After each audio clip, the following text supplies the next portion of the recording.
Hey, welcome back to noseyAF, the podcast where we dive into the lives of people who are shaping the world in their own creative and unexpected ways. I'm your host, Stephanie, and today we're exploring something close to my heart: hospitality.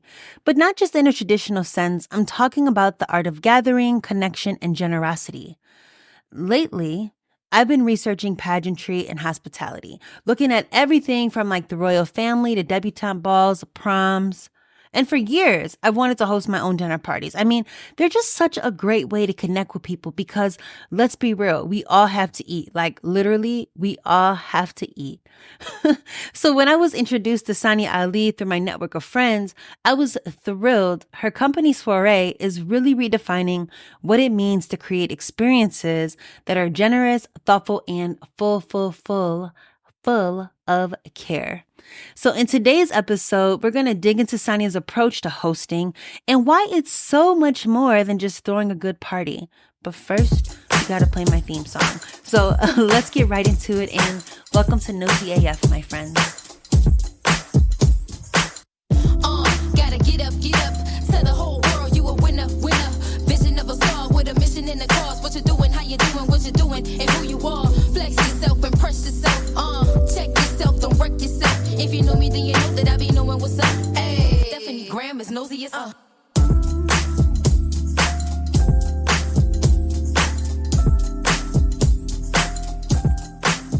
Okay, so let's get this party started. Sanya, welcome to noseyAF.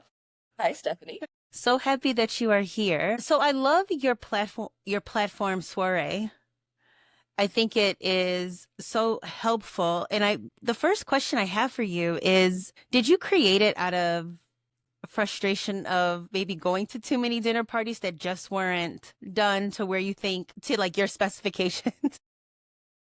Dinner party can be pizza on the floor if that's what's called for. First of all, thank you so much for having me, and I'm so glad you like the platform.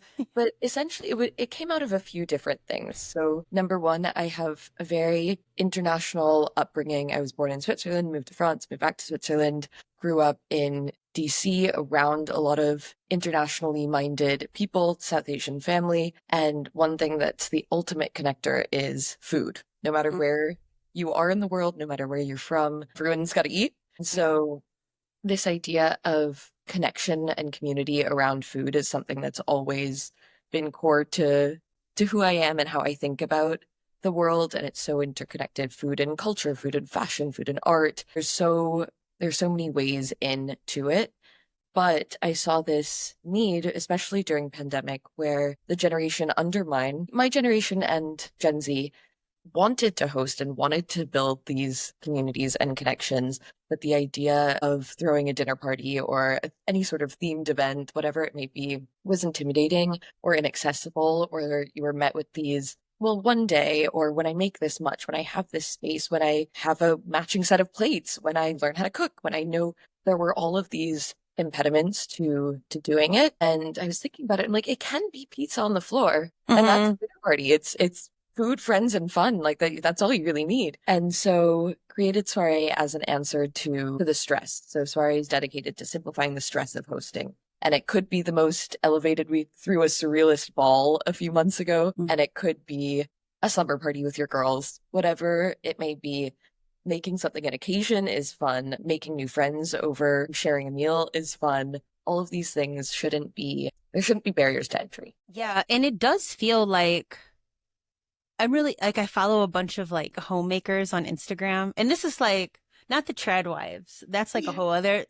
role of like homemakers, but it seems like similar to the art world. There's like different worlds, like inside, different art worlds, and maybe there's like different homemaking, but it does feel like not accessible. It does feel overwhelming. And one of the things I was really excited to talk to you about is because I want to have like a dinner party, and I wanted to host dinner parties. I had this idea to, bring people I didn't know into like my space and make dinner. But then I'm like, oh, I don't know them. They can't come to my house. That's where I think it's different. It's very removed from the idea of homemaking. And I think that lives in its own separate world. But the idea of hospitality and generosity of spirit is different. Like, you don't have to cook to have a dinner party. You don't have to have people in your house to have a dinner party. So there's such a spectrum. I think there are a lot of these internalized ideas of like, oh, a dinner party means 2 forks on either side, and I need to have this space, and I need to have 5 courses and all of that. But it doesn't. You could have a dinner party at a restaurant and you rent out the room. You could have a dinner party. I had a 40-person Italian Riviera themed picnic in Central Park. It can be anywhere. And I think also the idea of a dinner party is kind of poo-pooed a little bit, where it's like, okay, whatever, it's a party, it's a party. Well, there's a whole industry around events. And so that's part of the consulting that I do, is working with different brands, startups, individuals sometimes, but more often companies, to figure out how to host an event that combines elegance and play in a way that aligns with their KPIs. So they have a goal that they want to get out of whatever event we're pulling together. What do we need to do to get there? What are the right questions to ask? How can we make this different from every other PR event, marketing event that's happened, and make it fun and still memorable, but very goal oriented? So there's a whole spectrum. It can go from hosting at home to hosting a launch for a new app. Yeah, yeah. How did you get into hosting and being interested in this? Besides the travel, like you had this great life of traveling, but that's still, you still didn't have to be into dinner parties. That is a great question. I think part of it is my dad always calls me a coconut, brown on the outside, white on the inside. Growing up in Switzerland and the US, that is an insecurity of mine, where I very much connect to the European side of my upbringing more than the Desi side. But one thing that I'm so proud of about my brown heritage is the hospitality and the generosity and the way that the mise, and like, it's more than etiquette, it's caretaking and respect, and I want to make you feel at home, and anything that's mine is yours. That's something that I so value and admire and respect from my cultural heritage. And I think especially when you're a third culture kid, so I born in one place, live in another from another, you have to have your little touchstones that you're like, this is my way in to how I connect to my culture. And that level of hospitality and just true, like, my home is your home feeling is something that I really latched onto. And then seeing my mom host and my grandparents host, and then in a very technical way, working in the wellness industry for a long time and going to every PR event and every restaurant opening and every launch event, which a lot of them, some of them were good, but they get to feel quite technical and performative, and the old school elegance of how to carry a room, lead a room, hold a space was kind of felt lost, where it kind of felt like you were in school. Someone's like, oh, we're going to go through the run of show for the evening. We don't need to run a show. Or just do the next step and we'll follow along. Or I'll be your point person we don't need a point person. No point people. Yeah. Or like, you're the one to greet me at the door, and you do so warmly with no stress. And I don't know that you've sweat putting the work into this. I will assume that you're the head, the chief of this. Yeah. So I think, yeah, part of it was my cultural heritage, and part of it is just kind of feeling a bit frustrated with the technicalness of events now. They're just kind of turned out. Do you think that hosting is like a lost art? That was one of the first taglines of SOIRÉE, was reviving the lost art of entertaining. Yes. 100%. You took the words out of my mouth. Yeah, yeah. It's interesting because I've gone to, friends' events, and they'll say like, oh, let's all watch a movie and not have snacks or anything. And you're just like, and I've been there, I don't know. And they don't even say like, I was raised in a way like my mom, like if I'm having you over for dinner, you don't need to bring anything. I'm expected to have everything. And she hates that. She hates that like potluck. She hates if people are saying, hey, I'm having a party, it's $50 to party. She's just like, what are you talking about? It's your idea to have the party. Yeah.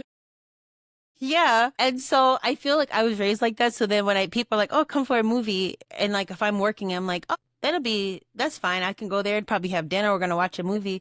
Then there's nothing. I'm like, dang. So that's another reason I'm like, I really love that you have SOIRÉE, because just for the educational piece. Yeah. you know? That part of it is another, like, to be fair, especially for 22-year-olds that are they've just graduated from college, they're moving to a new place, they want to host a dinner. If you need to have your friends Venmo you $10, $15 to pitch in for groceries, as is your right as a 22-year-old who is in their starter job or figuring out what's next. It's kind of is it what I love? No, but I have done it before. We've Yeah. all been there. But there's a art to making do with what you have and figuring out creative ways, especially like living in New York. If you're in a studio apartment and you can't fit your 12 best friends there are ways around this. You can do things elsewhere. So the idea of kind of finagling and making do with what you've got, but the barrier to entry in terms of like, well, I'm at a fancy work dinner and I don't know what fork to use or how to introduce my boss to my this contact that they need to meet. All of those little intimidations, that's the goal, is to make that not scary, because for so long the idea of etiquette or any of these skill sets were so reserved for one group of people, and that ostracizes everyone else. That makes everyone else feel a little bit dumb. And that's not fair, because if you're not in the room where the lessons are being taught, why would you be expected to know them? And no one has the time to go do all of the reading. So in this case, I'm doing the research. I definitely can't call myself an expert naturally, but doing the research and then putting it in bullet points and making it a little witty and satirical and hee hee and young. Yeah. I was gonna ask, like, I could see like a soiree charm school, finishing school, or whatever. But maybe even like thinking about your philosophy then that a dinner party can be pizza on the floor. Maybe we should ban this idea of charm school. I think that I just had a conversation about this because we were at one of my dear friends' houses in the UK and we were talking about the idea of etiquette. And I am the mom friend of the group and forever have been. I have gotten happy Mother's Day texts since I was 15. I don't even know if I want kids, but I'm very maternal. The idea of etiquette and manners and that's how things are done. If there were to be anyone at the table that wants that and values that, it would be me. That said, I think there's a line between having good manners and having respect for your elders and carrying yourself with grace, and like only sip out of the same corner of your glass or put your napkin on your chair with the left hand, like whatever. All of these little rules that are meant to ostracize versus little additions that are meant to show respect. Those are different. That's it's interesting because I feel like there is nice to have those rules, but then you're right, like I guess rules are made to be broken as well. Yeah, I think there's balance. I very much do like some of them, but some I think, yeah, it's just so rooted in white class system. Yeah, yeah. I know, like it makes me wonder, like, I don't know what other countries might think of, etiquette. That's the other thing where the very stereotypical English etiquette, the charm school etiquette, completely different from etiquette in Japan or etiquette in Bangladesh, depending on where you are, down to the amount of food you should leave on your plate. Should you leave one bite to show that you weren't famished? Should you finish it all to show that it was really good? Should you leave a little bit of everything to show that you tried everything? The rules differ from place to place, but this kind of Western ideology is the one that has become law. Yeah, that's terrible. So then you've traveled like all over. Then with Soiree, you've like maybe put together your own style of how you do things, of like picking little pieces of each place? A little bit. I think, Yeah. I mean, when it comes to etiquette, it's kind of take it or leave it. I'm not going to enforce any part of it. But when it comes to tablescaping, for example, I just spent a lot of time in these beautiful gardens in the UK, and using fresh flowers is something that I would do there when you have access to them. That said, in New York, when a bouquet of hydrangeas is $28, probably not going to get 3 of them. And so here it's going to be like, well, I can get an orange and dry them in the oven and have that as part of the tablescape, and then go scour the housing works across the street and find really cute little teacups that are all different and use that. So and then using different learnings from different places and definitely different cooking styles. That's something I love. Food history and food science, and the kitchen is my flow state playground. Will everything work out every time? No, but it is where I play and experiment and learn, and is my favorite. Just swan about put pinches of things in different pots, and I love it. So like all of the different learnings come together in the design of the event and in the food for sure. Yeah. So it's really cool. You do this for, so majority of the work you do, you have SOIRÉE, which is your brand, and then you have the newsletter, which everyone should subscribe to. It is really, really helpful, and it's very funny. It's very witty, Thank you. and like actionable. I've been a writer my entire life. That is first and foremost what I am, is a storyteller, a writer. But my newsletter, oh my God, if I could do that all day, please everyone subscribe to the newsletter so I could do that all. Yeah, like, and then you will do events for folks because you just said you had the Italian Riviera. I was just gonna say, like, did you fund that or was that like a corporate event? Good question. So yeah, as you mentioned, SOIRÉE is the overarching brand, and the three buckets that fall under it are the content. So that's the newsletter, the website, and the social platforms of all of the how-tos, how to feed a big group, how to see people, how to introduce people, how to tablescape, la la.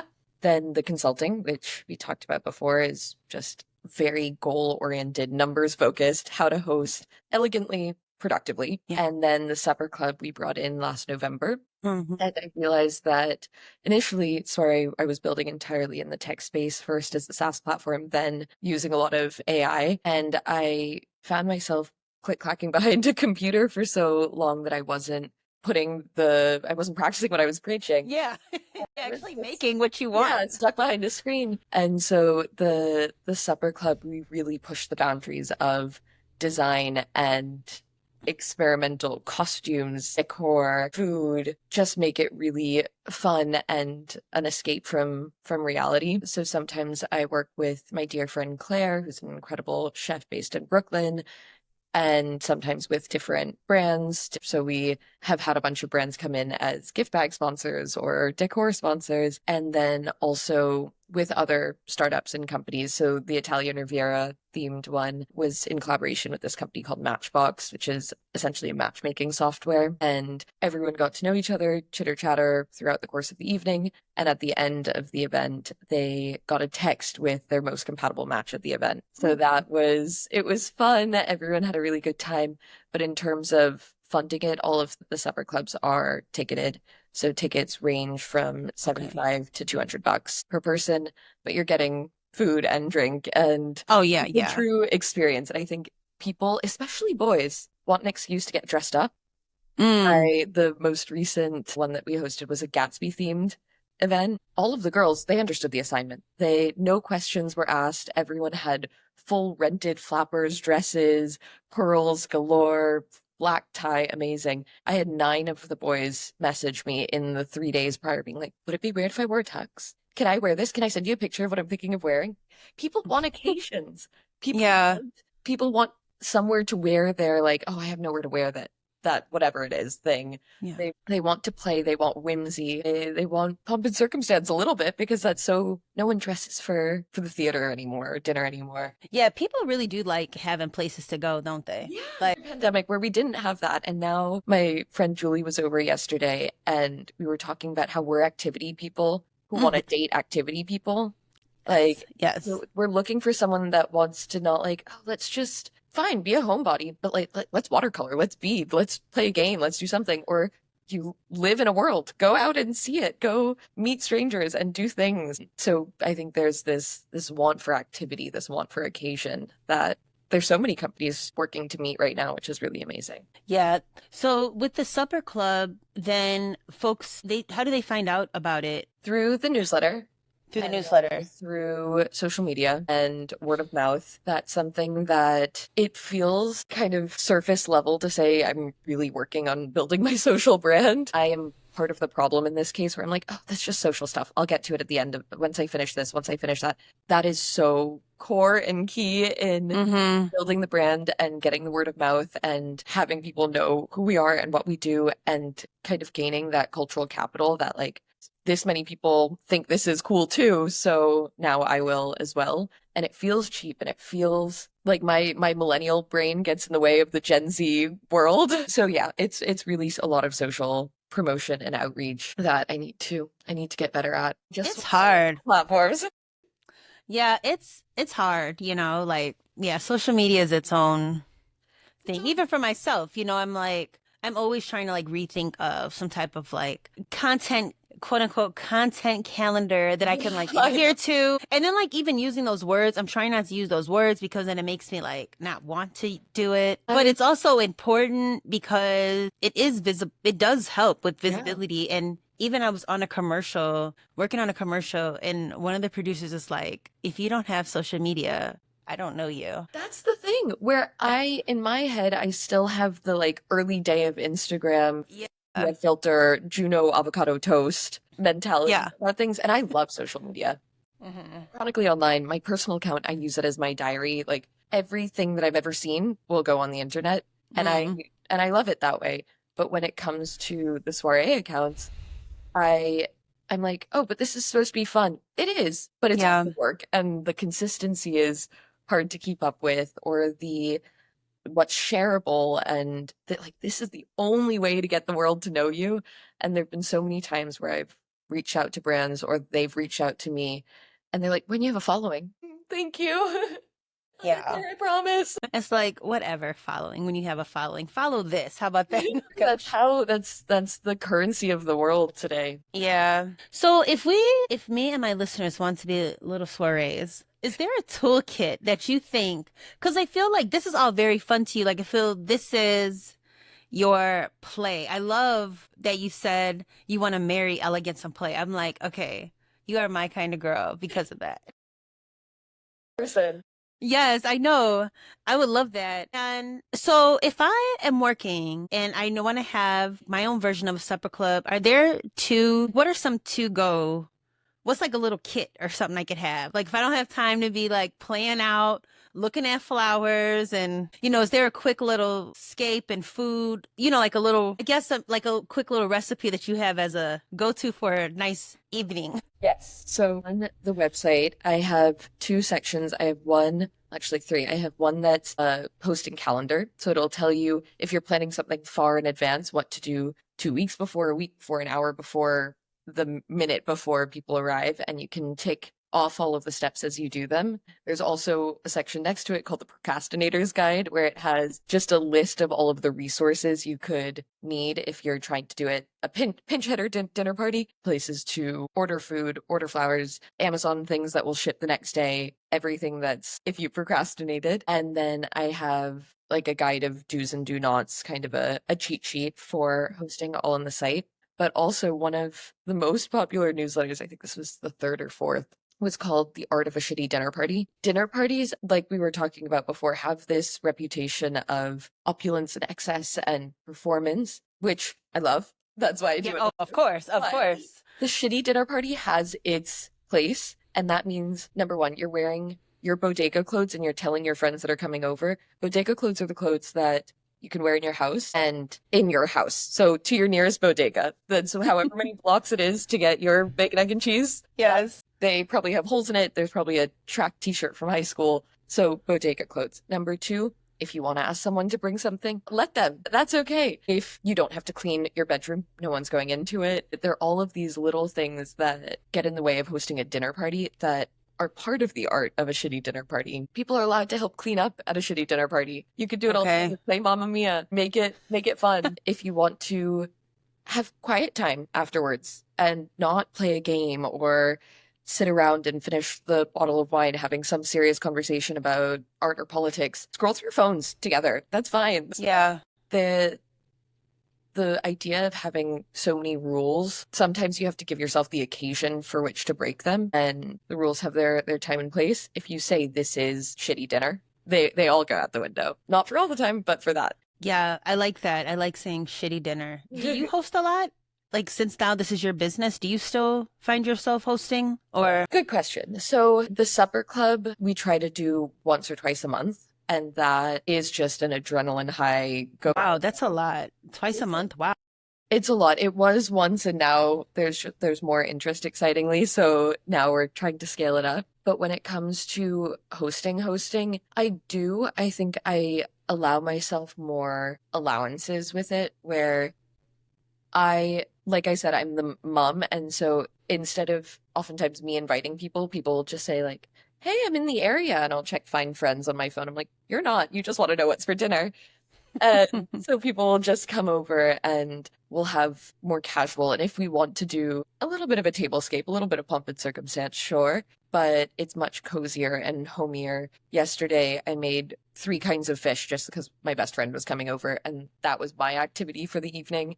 And we got to enjoy that together and sit and chat for 5 hours straight, which was lovely. But I think when the supper clubs are so produced, the dinner parties are less produced. That said, like I mentioned, I was back in the UK with some of my dear friends, and I was cooking for 14. And in that case, I enlist my friends to make a little bouquet for the table or lay it nicely, pick a nice wine, whatever that may be. Because I'm like, okay, if I'm putting in 14 people of cooking, we're making this an event, and that makes it fun as well. That's part of the spectacle and the holiday of it all. And I love sharing meals. Yeah, that's really nice. Like, I feel like, dang, if somebody told me they were over, look, they're just gonna get some Popeye's chicken. Like I said, this is my play.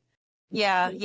I would say is my play. Hosting is kind of what I feel a little bit is my calling. Like, it combines my maternal instincts and my love of coziness and warmth and hospitality. But cooking, not my calling. I am not a natural chef. I love cooking and I'm not bad at it, but I like being good at things. But that's so relaxing for me. It's cooking and running are the 2 times in my entire existence where I can actually stop thinking. I deal with a lot of mental struggles, and if I have the chance to stop the racing anxieties and come up with a really lovely sea tuna afterwards, so be it. Yeah, that's what I'm saying. That's what I'm talking about. If you are calmed by such a glamorous activity, that's like, this is not glamorous though. Okay, yeah, maybe running. But y'all look really cute out there though. All the runners I see, y'all look really cute out there. Not in the summer. In the summer, we're just drenched and crawling towards the closest iced coffee. And cooking as well. There's so many times where when it comes to social media, people are like, oh, why don't you just make cooking videos or like show people what you're doing when you're cooking? And I'm like, well, that's none of your business. Mind your own. I'm like naked sweating in the kitchen.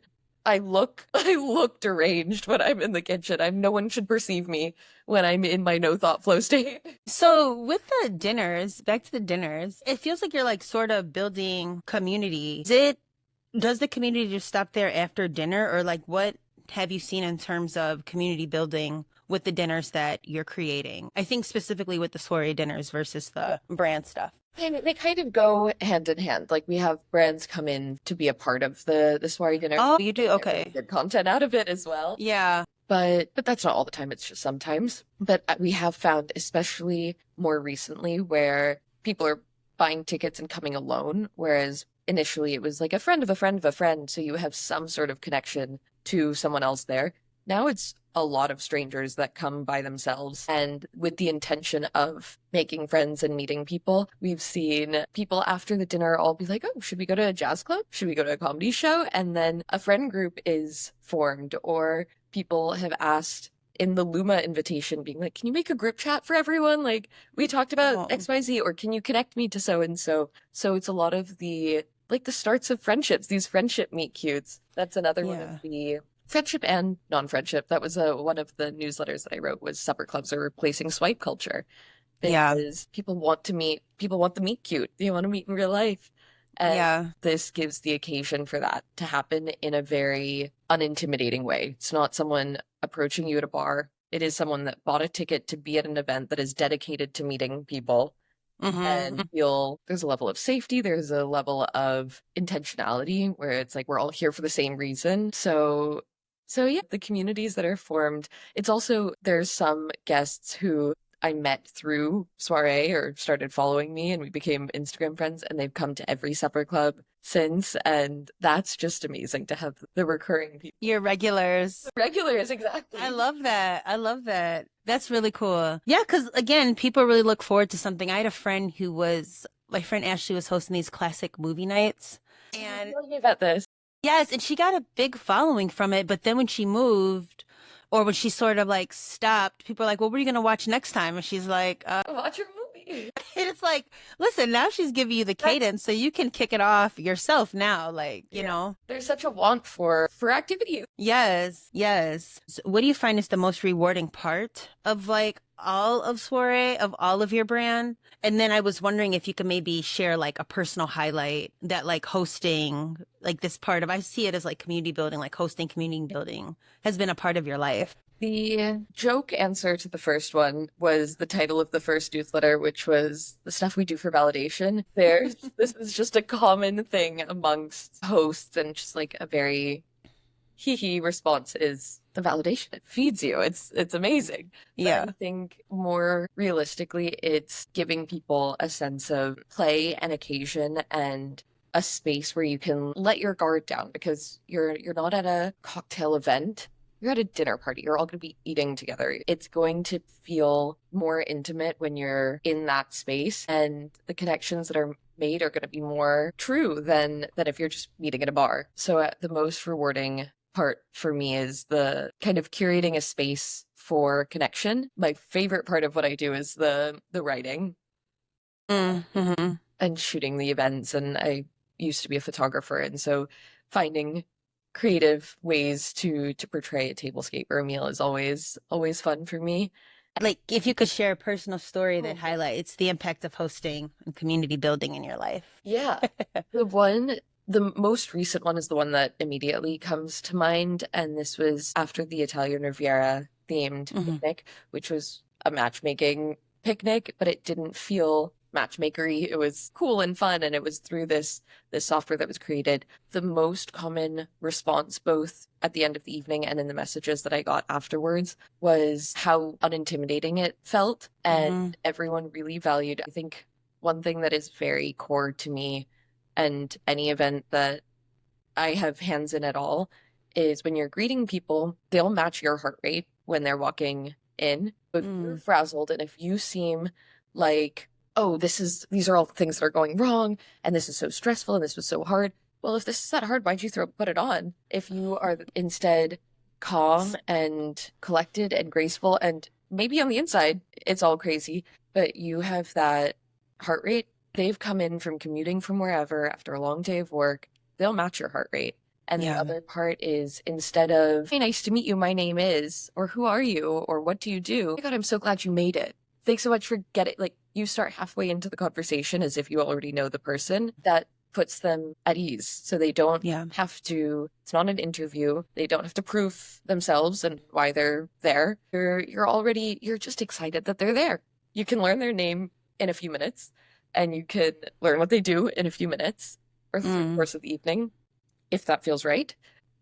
Setting people at ease initially is something that's so integral, and I think is so easy to lose when you have to like check people off a list at the door, or you have that sort of technicalness to it. That can happen. That will happen. Just let people settle into the space. And so I think people recognizing that and really valuing it, which in my head it's a secret. Like I don't realize that people notice those things, but they're like, this could have been so awkward, and this could have been so intimidating and uncomfortable and forced, but you were greeted with an Aperol Spritz in Central Park and complimented on an outfit and made to feel like everything's okay, and with a hug, as opposed to like, hi, who are you? Yeah. Hi, who are you? What do you do? I hate that. Why are you here? What are you doing here? Well, like, what brings you? It's Relax and learn later. There's a whole event ahead of you. So yeah, that, I think people recognizing that, and then maybe the next time that they host something, whether it's a work meeting or a birthday party, maybe that will pass on, and you're putting people at ease implicitly later on. Yes. So then one of my last questions, then I have like a little quick game, a little rapid question game. So what is your like dream for Soirée? Is it to teach us how to have our own soirees, participate in your, like, what's your dream for it? I don't even want to answer for you. Like, you know, you're like, dream big of it. That's a good question. I'm very much an ideas person, and that is, I would love to build Soirée and have it kind of be a self-running machine at some point, and then get back to just hosting for myself. But I think for Soirée, one of the core things that I would love is to have that. I could never call myself an expert, but have that be my area of expertise where I create TikToks and Instagram reels of fun ways to host, fun condiments to buy, creative things to tablescape, have those kind of quick, quippy video lessons, have the newsletter be monetized, and have that be kind of a claim to fame for SOIRÉE and what it is. I would love to write a book. I have a few that have been in the works for 7 Oh, years now. wonderful. I would love to have that. So it's really just building the brand awareness around what SOIRÉE is so that the avenues of social, newsletter, and hopefully publishing can be opened and let SOIRÉE, yeah, the site be the content hub and the social be the content hub. And yeah, it's really building the brand. One idea that I'm incorporating starting August, now it's August 1st, is creating sort of cheat sheets for very specific mock dinner parties. So like we were talking about homemakers, like if Nara Smith were to host a dinner party, this is what she would do. If Taylor Swift were to host a dinner party, this is what she'd do. If Michelle Obama were to, whatever it may be, creating these kind of mocks and putting those on the paid side of the newsletter so that you can just copy the guide. But yeah, I'd love to live in the space of dinner party content and food content. Yeah. And writing. Yeah. Have you ever thought to make zines, like little zines? I did in college, not related to this, just because I'm a writer and it was just a lot of like poetry and monologues, short stories and doodles and all sorts of that. Would be interested in potentially, I think it's the hours in the day of it all. Okay, yeah, because I could see like you're writing. I That could would see be like really everything cool. encompassing and like a just like a quick folded 8-page zine or something could be really cool. That would be really cool. Yeah. Yeah. I would be interested in doing something like that. Yeah. That'd be really slick. And then actually, I don't think we figured out a toolkit. Like if I'm coming home, like could you give me like a quick little tablescape I could do or like something I could have on hand? Yeah. Tablescape, the easiest thing that you can do is everyone has vegetables in their fridge, to some extent, fruit or veg. So pick a color. So for example, I'm looking at an orange candle right now, so I'll pick orange. If you have some oranges, if you have time to slice them thin, put them in the oven, dry them, you can scatter those about or put one on each plate. If you don't, put some oranges in a bowl or put them down the center of your table. And then there's this thing that we did at the surrealist party where instead of having flowers in vases, we had carrots with their big green stems coming out. Uh-huh. It seemed a little absurd, but in the coolest way. So put some carrots in a vase, put celery in a vase, put radishes in a glass so you can see the colors of the different radishes. There's so much creativity and art and curiosity to play with in nature, especially when it comes to food, that there's so many things that you can do with what you have and not have to go buy a circus themed tablescape. Like you can play. I like the idea of, yeah, the easiest thing is to pick a color and then also shop your own home. That's one of the lessons that I have in the newsletter, where if you go into your makeup drawer, you probably have some sort of products that are orange. If you just go full maximalist and put those products out and then put the things that you find in your kitchen out and then maybe an old book, all of these things. There was one time I made napkin holders just with vintage books and put napkins inside. Oh, okay. I like that. I see what you're doing. That's cute. Yeah, it's just playing with what you've got, I think. Yeah. And also having less time and having like trying to do something in a pinch does force you to be more creative, both with food and with decor. And what it unlocks in your mind is this kind of like game show challenge. What can I find? Yeah. I love that. Thank you for that. Because yeah, it's nice I wouldn't even have thought of that because you think of like Z Gallery, like, you know what I mean? Like table runner matching plates or whatever. But this I love, it gives this like, it does give like a maximalist, eccentric vibe, right off the bat, which is already going to create a different environment than folks might genuinely expect. Thank you. Thank you. Y'all, isn't Saanya just the sweetest? I truly enjoyed talking to her. I mean, anyone who can blend elegance with playfulness, we love to see that. We love to see that. Sanya's business SOIRÉE is like her personal canvas. She teaches us how to host, throw dinner parties, and entertain with creativity and charm through her whimsical writing and photography. Plus, she gave me a much-needed correction separating the ideas of homemaking and entertaining. I definitely appreciated that perspective. One big takeaway from Saanya is this: forget the rules and just have a good time. I could have talked to her for hours, and who knows, maybe we'll continue the conversation. There's just so much more to explore. I was really curious about her hosting don'ts, though, or maybe a story about being a bad host, but maybe she'll share that on her website soon. And if you have those stories, I'd love to hear them, too. Maybe I'll even share a few of my own in a bonus episode because I definitely have stories of bad hosting. What is wrong with y'all? Y'all don't read SOIRÉE? I love that Saanya has such a passion for hosting, cooking, and being a mom to her friends. I'm so happy that she extended that warmth to all of us. What a dream. What a true treat.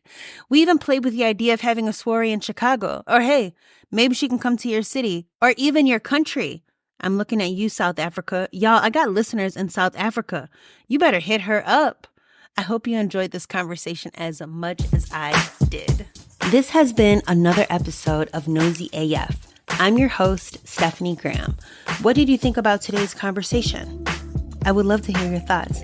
Head over to the noseyAF website for all the show notes related to this episode. You can also find me on Instagram at Stephanie Graham. What would you know? Or online at missgraham.com, where you can sign up for my newsletter where I share exclusive updates about my studio practice as well as this podcast. Until next time, y'all, stay curious and take care. Bye.